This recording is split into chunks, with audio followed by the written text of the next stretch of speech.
Ambalima bamanan kameno malikono ani maliko ka nga foleni walimando obekata okelengile na bela jelema fo yan fosi worola ka fonyo na ko bisimila ka bi bamanan kuna foni sorole mkene kono mimi na wala li chamake awe maliki bareo ani jien fanwere kibareola al silamea de meton ansaru nyajoro mali silamea dina nyemo ka faranyo kan je kuluba groupement des leaders spirituels musulmans du Mali manyama anfa ani ankara moba Asid Sheriff Ousmane Madani Haidara ye Bamako Al-Silamea Demeton Ansar Musolakaw ka section bisimila kabeni tarata doni bangoni jangnebugula aka mender saso kono saduzi wasa kene asigira singa Bamako sigida folo eredi konnana Al-Silamea Demeton Ansaru uka nyemaya so ma chaman kumbe kene konnana femunu solla Fatumata Yaya Kani Baba Keita ani Samba Traoré fe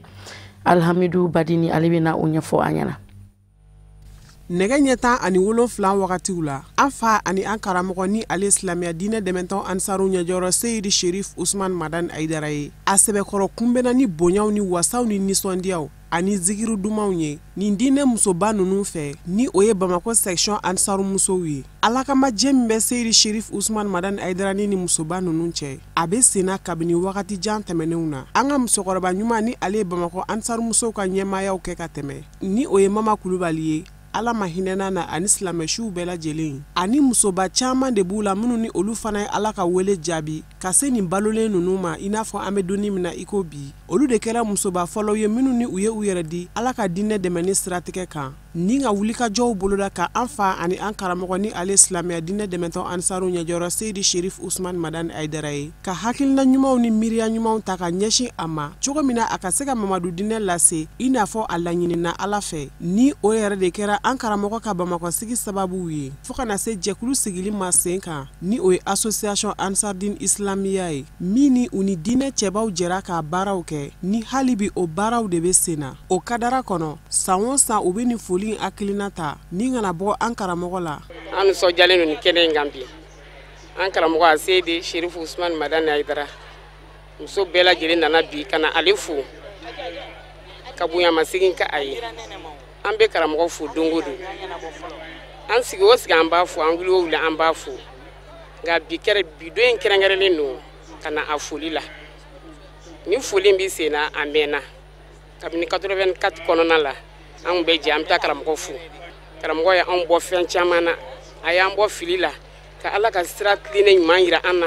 ka baya layidu wɔɔrɔ k'o fɔ an ɲɛna an ka kɛ mɔgɔ mɔgɔ n'i y'a kɛ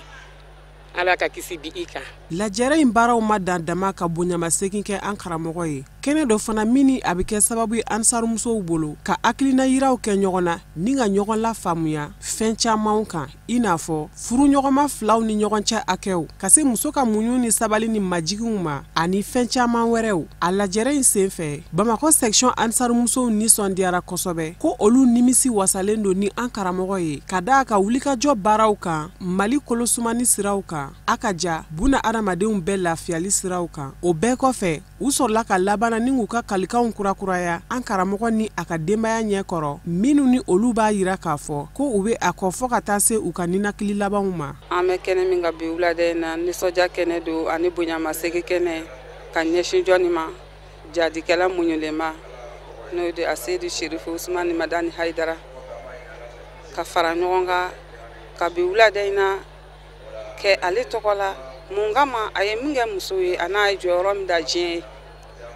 karamɔgɔ ka laɲini ye diɲɛ ka lafiya an bɛ dugawu kɛ a ye Ala k'a yɛrɛ lafiya a hamina ni bɛɛ ni kelenya min ye nin jamana in kɔnɔ an b'a deli Ala fɛ Ala k'ale yɛrɛ kama Ala ka jamana kolosuma Ala ka bɛɛ ni kelenya sabata a kɔnɔna Ansardine muso Bamako yan nɔ komite tɛ yen komini tɛ yen ko muso bɛ yɔrɔ min na k'a ma se Janginɛbugu an karamɔgɔ a Seydi Ousmane Madani Haidara bara yan bi ka fara ɲɔgɔn kan bɛɛ ni kelenya kɔnɔna na ani basigi kɔnɔna na k'u bɛna ko kana an karamɔgɔ fo o ma fɔlɔ bi la o ma fɔlɔ kunu na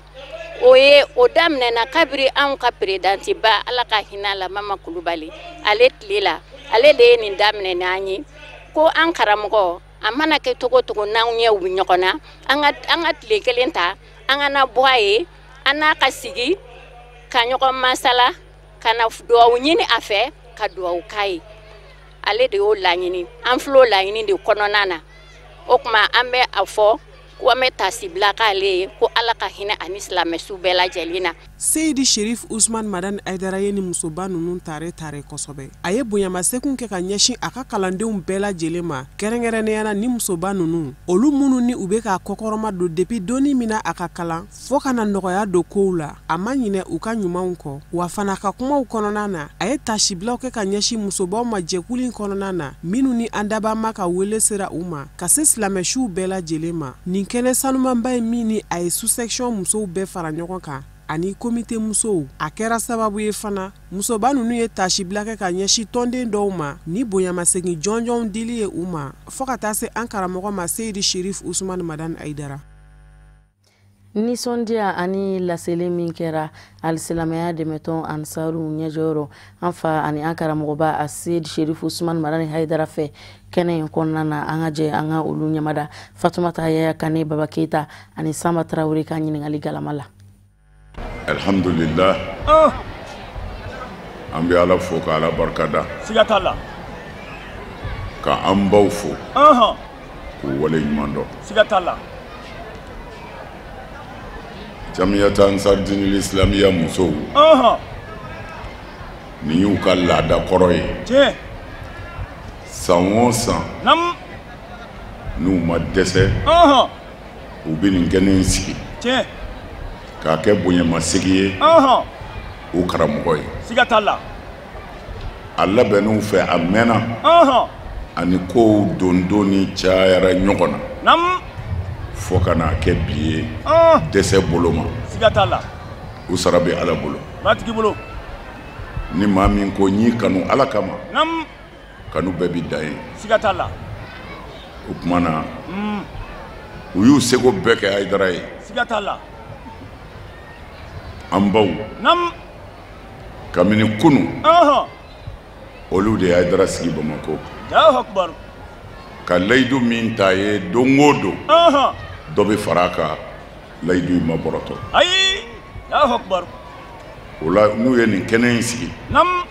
ka tila ka bonyamasegin kɛ baarakɛla dɔw ye, o ye fɛnba ye min foli ka kan ka k'u ye. Médaille dira minnu ma, jamakulu minnu ma, mɔgɔ kelen kelen minnu ma, u n'a ka kan, siga t'a la. U n'a ka kan. Comme an b'a y'a fɔ a ka kuma na, a ko médaille ni bɛɛ ka kan, bonyamasegin ni bɛɛ ka kan, mais bɛɛ t'a sɔrɔ don kelen, bɛɛ t'a sɔrɔ ɲɔgɔn fɛ. O ye tiɲɛ ye. O la an b'u fo o wale ɲuman dɔn na. Mɔgɔ bɛ baara min kɛ silamɛ i b'a kɛ Ala de kama, siga t'a la. Nka sariya y'a ɲini ni mɔgɔ ye ɲuman kɛ k'i k'a fɔ a ni ce. O la u ye fɛn minnu di tableau de remerciement ninnu a ɲɛna, a diyara an ye, a dira minnu ma n bɛ segin a kan u n'a ka kan. Maa caman fana n'a ka kan a ma d'o ma, mais don bɛɛ don caman bi don kɔfɛ, siga t'a la. Dɔw ta dira, dɔw m'a sɔrɔ, a dira dɔw ma bi. Ni si sɔrɔla sini fana bɛ yen, siga t'a la. An b'an baw fo, u bɛ foli minɛ, ka sigi k'u fo, k'a f'u ye ko a y'a cɛsiri. Cɛ in fɔnen tɛ, mais a y'a siri. Diɲɛ bɛ yɔrɔ min na bi foyi t'i se yɔrɔ la cɛsiri kɔ, siga t'a la. N'i cɛsirila i b'i tulo ci, i tulo t'i fɛn mɛn, n'o kɛra i bɛ taa yɔrɔ min na i bɛ se. Bamananw b'a da ndale la sɛnɛkɛlaw a birilen ka daba sama, i daba samantɔ ka baro kɛ k'o ti sɛnɛ tiɲɛ, ko nka k'a fɔ k'a b'i bolokuru bɔ i bɛ daba bila fɔlɔ. O bɛ bila. O tuma na kana fɔ k'a b'i bolokuru bɔ tɛmɛ n'a ye. An b'a ɲini Ala fɛ an ba ninnu minnu y'an kɔn Ala ka hinɛ na, an b'a ɲini Ala fɛ u bɛ da yɔrɔ min na bi Ala k'o kɛ nɛɛma ye. Min b'u ni Ala cɛ Ala k'o yafa, min b'u ni maa cɛ Ala k'o ta, minnu fana balolen don an b'a ɲini Ala fɛ u ka denbaya k'a k'u sago ye Ala m'a kɛra. U ye den minnu sɔrɔ ka barika d'u la ka garisɛgɛ ɲuman d'u ma k'u bila sira ɲuman kan Ala k'o kɛ an n'u ye. Baara ko cakɛda min ni o bɛ an ka jamana kɔnɔ yan nɔ Agence nationale pour l'emploi ANP olu ka san 2019 baarabolo dalen o nun donna Kulikoro marabolo kɔnɔ marabolo ɲɛmayaso o ɲɔgɔn kunbɛ soba kɔnɔna na ka bɛn ni tarata don avril kalo tile 9 ye o kɛnɛ kelen fana kɛra sababu ɲuman ye ANP bolo a ka se ka baarakɛminɛn dɔw ta ni k'o di sifilaka mɔgɔ 150 ma walasa u ka se ka bolo laminɛ yɔrɔ sɔrɔ u yɛrɛw ye. Kɛnɛ min ni a labɛnna ANP Kulikoro ani ANP ɲɛmayaso yɛrɛ ka bolo di ɲɔgɔnma kɔnɔna na a denfaya ani a bonya kun talen don ka kalifa baarako denmisɛnw kun ko ani fasoden ɲumanya minisiri la Kulikoro maire ka fara a gouverneur ni a préfet kan olu bɛɛ lajɛlen kun bɛ kɛnɛ in kɔnɔna na Abdul Karim Sako ale bɛna a ɲɛfɔ an ɲɛna. Kulikoro maire ka nisɔndiya yira ni kɛnɛ in kan ni hakilina ye min bɔra ANP direction générale yɔrɔ ka ɲɛsin sifinw ma baara koɲaw la a y'a yira k'a fɔ a n'a se bɛɛ lajɛlen kɛ walasa ni projet ba in ka se ka ɲɛ sɔrɔ min n'o bɛ kɛ sababu ye ka denmisɛnninw ka baarako ka belebele ta ka bɔ o la. Kulikoro direction régionale o ni ANP ka ɲɛmaasoba n'o y'a direction générale ye olu kɔni kɛmɛ k'u fanga di ɲɔgɔn ma k'u na wulikajɔ bɛɛ lajɛlen kɛ walasa laɲini min bɛ PTA la n'o ye plan de travail annuel 2019 ye a ka laɲini fɛnw ye olu ka se ka sɔrɔ n'o ye kɛrɛnkɛrɛnya ma denmisɛnninw ka kalanko ani k'u bolo don baara la n'a bɛ fɔ ma formation insertion k'a yira k'a fɔ denmisɛnninw ka baarako gɛlɛya k'o de ye jamana ɲɛmaaw ka haminako ye bi na k'a lɔdɔnniya k'a fɔ maa 150 sifinw na olu de garijɛgɛla nin ko in na a bɛna kɛ sababu ye ka baara di maa 315 de ma Kulikoro mara kɔnɔna na. An nana yan bi ka na ANP n'o y'an ka département cakada belebeleba dɔ ye min ka baara ɲɛsilen bɛ dɔrɔn ka se ka denmisɛnninw ladon ka ɲɛ ka denmisɛnninw kalan ka musow kalan ka musow ladon ani Ala kɛlen bɛ ka gɛlɛya base minnu ma n'o ye lujuratɔw ye olu ka baara ye k'u dɛmɛ o bɛ se ka s'u yɛrɛ kɔrɔ cogo min na k'u dɛmɛ o bɛ se ka s'u ka du kɔrɔ cogo min na k'u dɛmɛ o bɛ se k'u jɔyɔrɔ fa jamana taɲɛ la cogo min na nin de ye jamanakuntigi ka hakilina ye. An ka programme présidentiel n'an b'a fɔ an ka Maliba bɛ ka taa ɲɛ o axe 3nan o ye ka se ka bunahadamaden ladon ka ɲɛ ka se ka bunahadamaden sankɔrɔta ka se ka condition créer bunahadamaden n'o ye mun ye ka baara kɛ min b'a to maliyɛn bɛɛ bɛ se k'i jɔyɔrɔ fa jamana kɔnɔna na bɛɛ b'a dɔn baarako gɛlɛya bɛ bi ANP ka hakilina ɲɛsilen bɛ denmisɛnw ma a ɲɛsilen bɛ musow ma a ɲɛsilen bɛ malidenw bɛɛ ma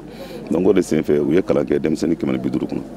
o kalan min kɛra o ye ka dɔw dege baaraw la n'an b'a fɔ ma karodaw ka dɔw dege baara la pavedaw ka dɔw dege baaraw la n'o ye boucher ka dɔw dege baara la n'o ye sɛnɛ bɛɛ b'a dɔn sɛnɛ jɔyɔrɔ ka bon an ye sɛnɛkɛ jamana ye an ye mɔni kɛ jamana ye. Maa minnu garijɛgɛla nin kiti na n'o ye bénéficiaires ye olu ka kuma lasela y'a yira k'a fɔ a nisɔndiyalen don kosɛbɛ ni baarakɛminɛn in dili la u ma ko nin bɛna kɛ sababu ye ka se ka caman ta ka bɔ olu ka baarako gɛlɛya hamiw kan a labanna ka hakilina tabaw n'o ye minisiri n'a ka baarakɛɲɔgɔnw ye ka folikan kɛ ka ɲɛsin u ma u ka nin miiriya in na sifinw ka koɲa bɛ minisiri min bolo an'u ka baara koɲaw a y'a yira k'a fɔ denmisɛnninw ka baarako o tan bɛ bolo fila la jamana ɲɛmaa fɛ k'a bila a ka projet présidentiel kɔnɔna na n'o de ye ka se ka baara caman ɲini ka di denmisɛnninw ma a ka nin san 5 laban in kɔnɔna na.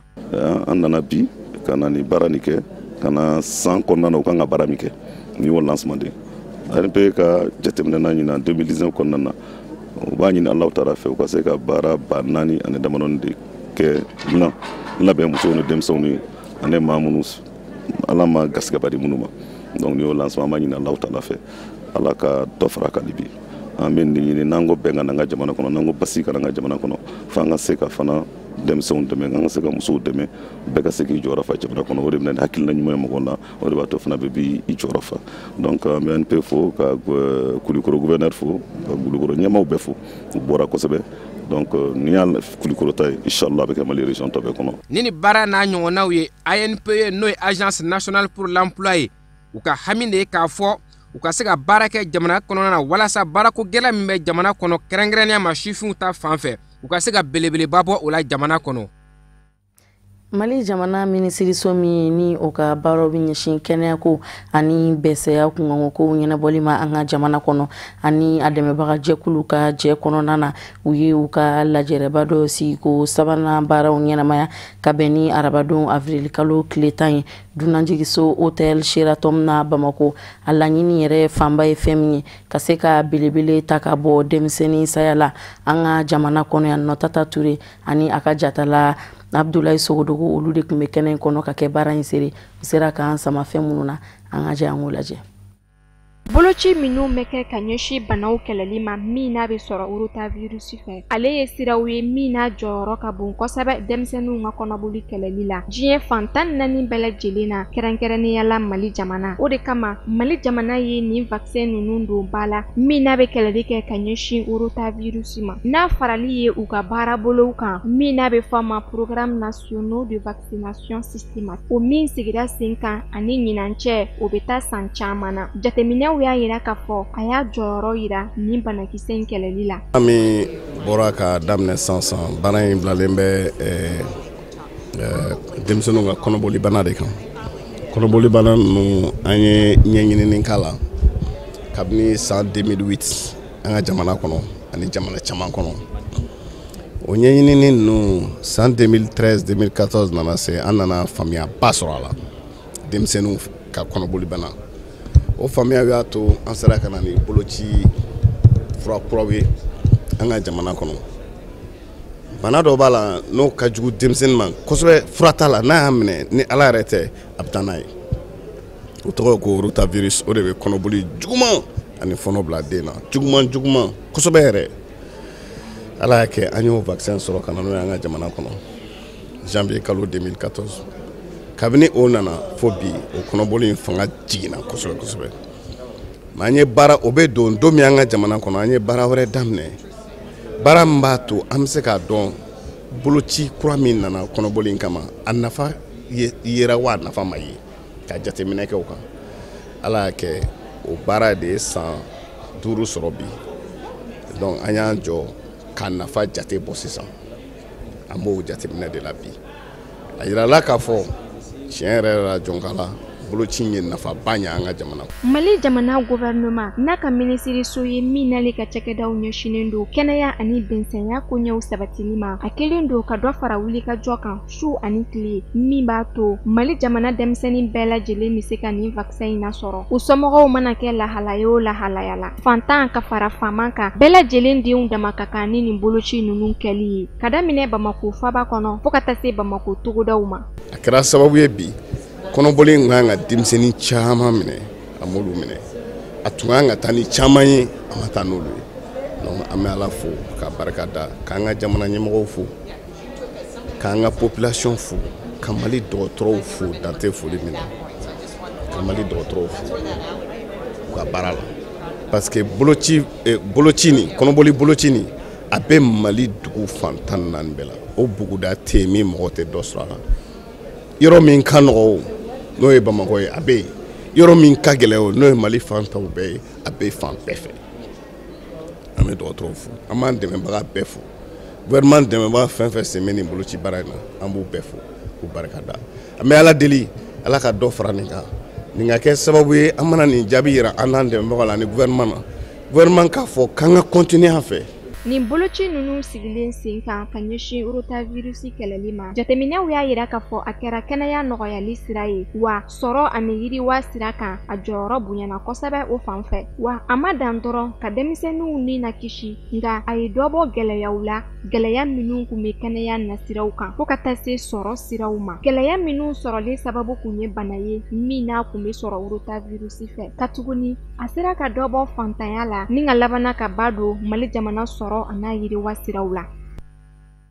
Adamadenya dɛmɛtɔ min bɛ wele ko ONG Save the Children u ye kunnafoni di kɛnɛ dɔ sigi sen kan min ni a ɲɛnamayara ka bɛn tarata don avril kalo tile 9 ma dunanjigiso hôtel Masale la Bamako yan nɔ a sigi laɲini kun ye fɛn min ye o ye ka se ka ɲɛfɔli kɛ u ka baara bolodalen kun kan min ni o bɛ ɲɛsin kɛnɛya ko sabatili ma kɛrɛnkɛrɛnnenya la dungafa koɲɛw mini a projet bina na dangene maya marabulu konona na Mopti ani Nyafunke ka se ka olu kɛnɛyaso olu konona na Amadou No Diallo ani Akajata la Samba Traoré olu de ka sɔrɔ lewundo.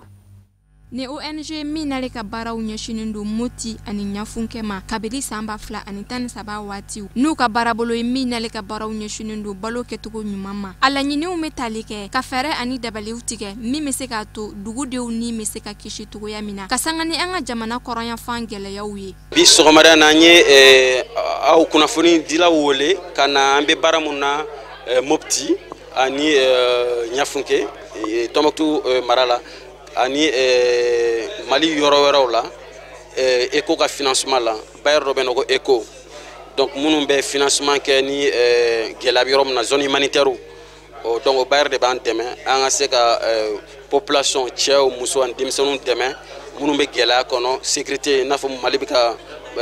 mun bɛ Mali kan bi nord ni centre la k'olu mɔgɔw dɛmɛ o bailleur de bɛ k'an dɛmɛ depuis 2012 bailleur bɛ k'an dɛmɛ pour que an ka population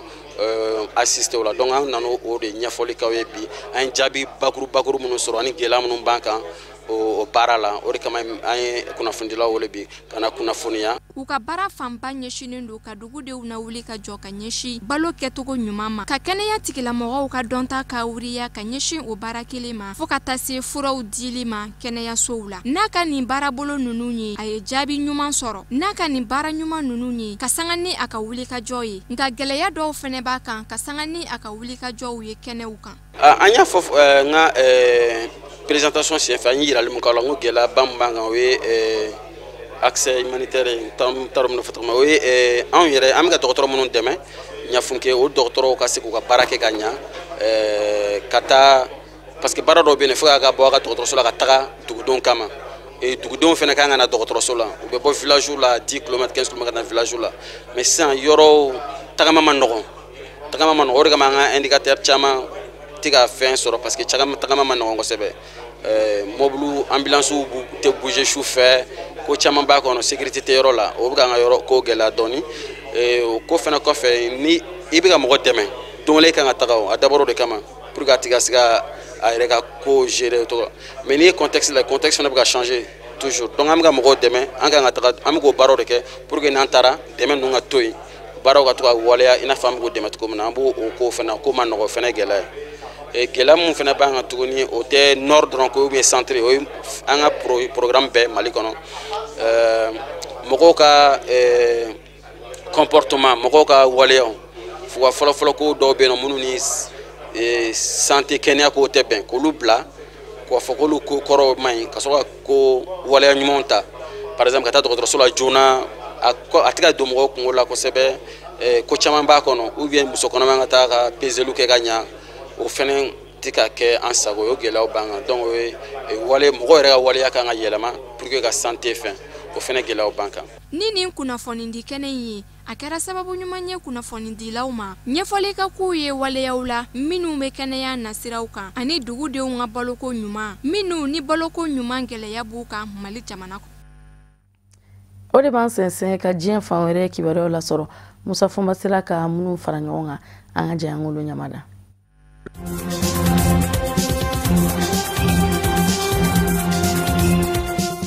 Diɲɛseleke naani tɔma Nations Unies ɲɛmayaso Conseil de sécurité sigira tarata avril kalo tile 9 Centrafrique jamana kunga jango bariko min danbɛ Centrafrique kun ŋaramafɛnko ta fa fɛ o bariko ka wuli kabini san 2017 bariko in danbɛ Centrafrique kun a tɛ se ka maramafɛn sɔrɔ k'a yɛrɛ lakana k'a sabu kɛ kabini Général François Bozizé ka kafo jasora kuru maramafɛntigiw cayara Centrafrique kɔnɔ o kumana farati don maramafɛn ka kunda Centrafrique jamana kan nka diɲɛseleke naani tɔma Nations Unies ɲɛmayaso Conseil de sécurité ka tarata avril kalo tile 9 sigi senfɛ u y'a yira k'a fɔ fɔ ka taa se septembre kalo tile 30 ma sira dɔw tin bɛ u fɛ Centrafrique kan ka siraw minnu minɛ k'u ka laɲiniw sabati n'o kɛra u bɛ tila ka jateminɛ kɛ bariko wuli cogo la maramafɛn kunga yan'o fɛnɛ cɛ Centrafrique ma ɲɛmaw juin kalo tile 30 olu fɛnɛ kan ka u seko kɛ jango yɛlɛmaw minnu fɔlen don diɲɛseleke naani tɔma Nations Unies ɲɛmayaso Conseil de sécurité fɛ lakana bina k'u ka jira ka f'u ye paranyaba kɛ o la o dɔ ye kɛrɛnkɛrɛnnen ɲɛna Centrafrique jamana yɛrɛ lakana kulu maramafɛntigiw minnu ni maramafɛn bɛ ɲɔgɔn na jamana fa bɛɛ lajɛlen la olu ka maramafɛn minɛni u la k'u don muruba kala la n'u k'a ma ko désarmement démobilisation réinsertion u sera ka nɔ min bɔ o la ani maramafɛn ni maramafɛn kisɛ bɛna labara cogo minnu na sariya kɔnɔ Centrafrique jamana fɛ ninnu de ye laɲiniw ye diɲɛ seleke naani tɔnba Nations Unies ɲɛmayaso Conseil de sécurité kɛ mɛ ka minnu wajibiya Centrafrique jamana kan ni Centrafrique jamana y'o dajira diɲɛ seleke naani tɔnba Nations Unies na juin kalo tile 30 diɲɛ seleke naani tɔnba Nations Unies ɲɛma Antonio Guterres kalo kelen o kɔfɛ n'o ye juillet kalo ye ale fɛnɛ b'a ka jaabi di Centrafrique jamana ka baara kɛlen kan ni hakilina kura min dalen filɛ nin ye diɲɛ seleke naani tɔnba Nations Unies ɲɛmayaso Conseil de sécurité kɔnɔ Faransi jamana de b'a ɲɛkun na ale de sera jamana 14 mɔ u k'a lajɛ ka fiɲɛbɔ da di Centrafrique jamana mɔ a ka se ka maramafɛn sɔrɔ k'a yɛrɛ lakana bebe na Centrafrique jamana kɛmɛ sarala 80 bɛɛ lajɛlen bɛ mamurutilen jɛkuluw de bolo bɛɛ ye woro ye i ka kɔnɔ na jamana sariya tɛ boli i ka ye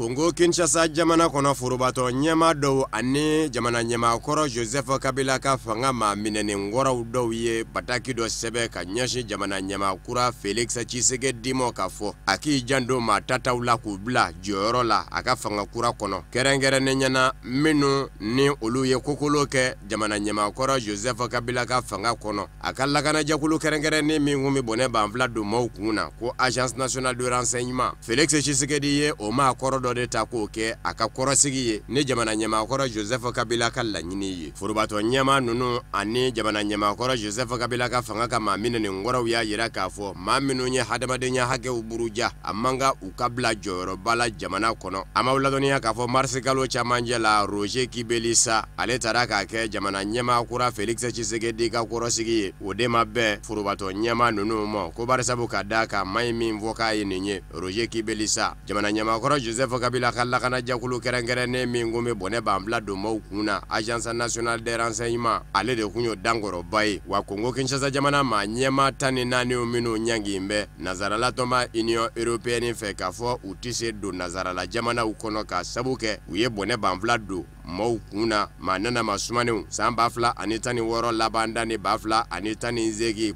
kuma min ni o maa nana ma sumanenw bɛ ka jira k'a fɔ ko fɔ kalata ka kɛ jamana kɔnɔ jamana ɲɛma Joseph Kabila tɛ se ka manda wɛrɛ ɲini ko ni maɲi Roger Kibelisa bɛ o maa 14 na n'o fɛnɛ tɛmɛna ka bɔ yen hali bi n'a ka biya minisiri ɲɛma ma se sɔrɔ Congo Kinshasa jamana kɔnɔ dɔw ko na kɛ ɲankuma jamana ɲɛma kɔrɔ Joseph Kabila ka fa ye maa min tɔgɔ di jamana ɲɛma kura Félix Tshisekedi ma k'o ka kɛ minisiri ɲɛma ye o de bɛ na kɛ jamana ɲɛmaakura Félix Tshisekedi ma Albert Yuma jamana ɲɛmaakɔrɔ Joseph Kabila jɛɲɔgɔn kɔrɔba don a ka fanga kɔnɔ maɲi de ɲɛsinnen kun do dugujukɔrɔ nafa sɔrɔ sira ko bɛɛ lajɛlen ɲɛnabɔli mu nka Albert Yuma dɔw y'a yira k'a fɔ jamana ɲɛmaakura Félix Tshisekedi ka ban k'a kɛ minisiri ɲɛma ye tɔgɔ tiɲɛko caman de bɛ a nɔfɛ dugujukɔrɔ nafa sɔrɔ sira ɲɛnabɔli ko cakɛdaba ye min n'a kun b'o ɲɛmaya la dɔw y'a yira k'a fɔ a ye dunkojuguyaw kɛ ye hali n'o y'a sɔrɔla jamana sariya sunba kɛmɛ k'a jira k'a fɔ fanga ɲinindɔ minnu ma na wasaden caman sɔrɔ wasadensigi kalata la ko minisiri ɲɛma bɛ bɔ olu de ka fa fɛ bɛɛ b'a dɔn k'a fɔ jamana ɲɛmaakɔrɔ Joseph Kabila ka fa de ye wasaden caman sɔrɔ o nka o n'a ta bɛɛ Félix Tshisekedi ko ni maa min dɔgɔdilen filɛ nin ye jamana ɲɛma Joseph Kabila ka fa fɛ Albert Yuma k'o tɛ se ka kɛ minisiri ɲɛma ye ale ka fanga kɔnɔ.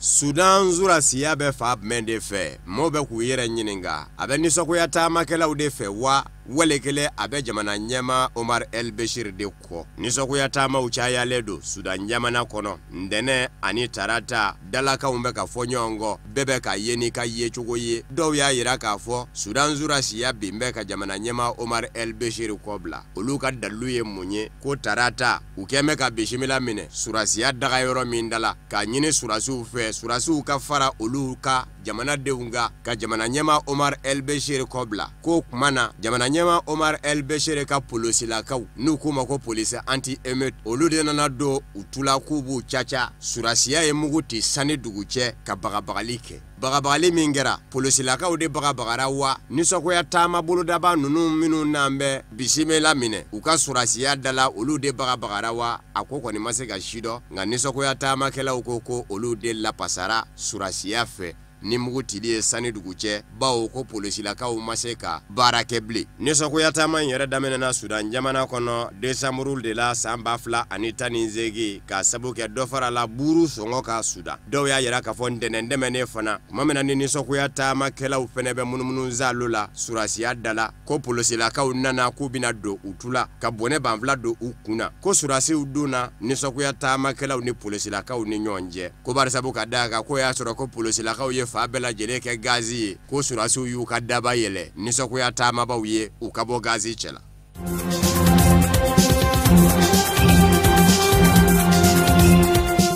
Afrique du Sud jamana ɲamakɔrɔ Jacob Zuma tɔgɔ mɛn bɛ kumakura la nin sen o ye Afrique du Sud jamana kɔkanna ye jamana ɲamakɔrɔ Muammar Gaddafi min kundonna diɲɛ seleke naani setigi jamanaw fɛ k'o ka nafolo dɔ kalifalen kundo a la min bɛ t'i jɔ dolari wari miliyɔn 30 la kunnafoniw kɔni bɔlen k'u bin jamana ɲamakɔrɔ Jacob Zuma y'a kɔrɔfɔ ngalontigiya kunnafoni di sira dɔ de bɛ Afrique du Sud jamana kɔnɔ ko Sunday Time o de ye kunnafoni in bɔ k'a bin k'a jira k'a fɔ don min na Muammar Gaddafi bi dolari wari miliyɔn 30 in kalifa jamana ɲamakɔrɔ Jacob Zuma la k'o do ko Gaddafi kwamo ni kɛra minɛfɛn ye ka taa ni ɲɛ kiiri bulo dɔ la ko n bɛ kiiri diɲɛ seleke naani setigi jamanaw fɛ n ka nafolo in ka se ka kɛ ka n dɛmɛ kiiri bulo in kɔnɔ ni kɛra fafɛn ye dun ko n kundonna diɲɛ seleke naani setigi jamanaw fɛ sa i ka nafolo in di nzomɔw ma nka kunnafoni di gafe in ni o ye Sunday Time ye a ko jamana ɲamakɔrɔ Jacob Zuma ma kuma nafolo in kun kan kabini Muammar Gaddafi kundonna san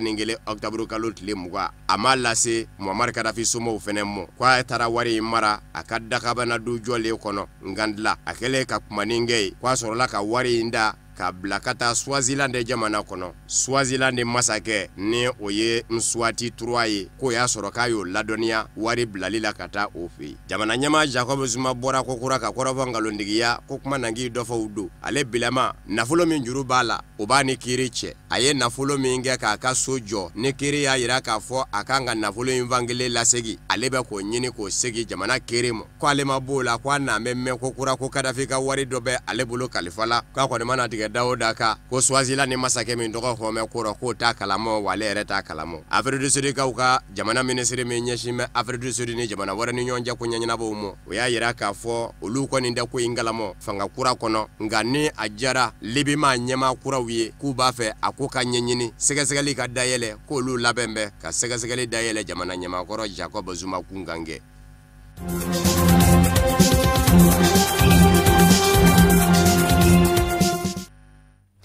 o de bɛ dansigi kɛ bi bamanankan kunnafoni sɔrɔlen na minnu sera ka fara ɲɔgɔn kan ka bɛn ni kuma ɲɛ kunnafoni di so ɲɛmɔgɔso fɛ k'a lase aw ma aw ni cɛw ka ɲamadalo la laseli nata ni ala ma basi wɛrɛ kɛ an bɛna na ɲɔgɔn sɔrɔ nin kɛnɛ kelen in kɔnɔ ka sanga ni waati kelen ye aw ni ce aw kan bɛ sani o cɛ